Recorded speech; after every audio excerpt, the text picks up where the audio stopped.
అసలు పరమశివుడికి వయస్సు ఎంత తెలుసున్నవాడెవరు? పోనీ అంత ఎత్తుంటారండి, చాలా బాగుంటారండి అందామా? 63 లీలామూర్తులు, అరూపరూపి లింగస్వరూపం. అసలు రూపం తెలియని వాడితో పెళ్ళి ఏమిటమ్మా నీకు? పైగా కులం గోత్రం తెలుసుకోవాలా పెళ్ళంటే? కులం గోత్రం తెలుసుకుందామంటే తల్లి తండ్రి ఏరి లోకంలో ఆయనకు పుట్టుకంటూ ఉంటే నువ్వు తల్లి తండ్రి. అటువంటి వాడు అమ్మా నీకెక్కడ దొరికాడు? అతనితో పెళ్ళి ఉంటే ఇవన్నీ అలా ఉంటే పొద్దున్న పెళ్ళయిందనుకో గృహప్రవేశం చేయించాలి అత్తవారింట్లో. ఎక్కడికి తీసుకెడతాడో తెలుసా? శ్మశానానికి తీసుకెడతాడు. అక్కడ మీ కాపరం ఉంటావా? ఏంటమ్మా ఆయనతో పెళ్ళి అని ఊరుకోలేదు. ప్రత్యక్షం అయిపోయాడు అనుకో, ఆయన సొమ్మేం పోయింది, పెళ్లి చేసుకోమంటే సంతోషంగా చేసుకో. రేపు పొద్దున్న మీ తండ్రి అంత ఐశ్వర్యవంతుడు, మంచి పట్టుబట్టలు బంగారు పళ్ళెల్లో పెట్టి కట్టుకోవా ఎల్లుడు అని ఇస్తాడు.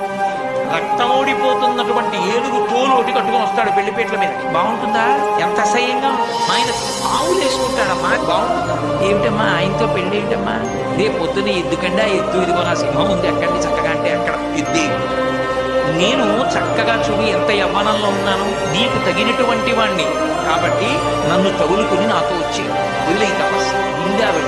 వీడు శివలింగ చేస్తున్నాడు ఎవరో కాబట్టి వీడిని వీపు మీద నాలుగు వేయండి, పళ్ళు ఊడిపోయేట కొట్టి లాగలుగుతున్నారు అనేటప్పటికీ చిలికెత్తెలందరూ వచ్చారు. అప్పుడు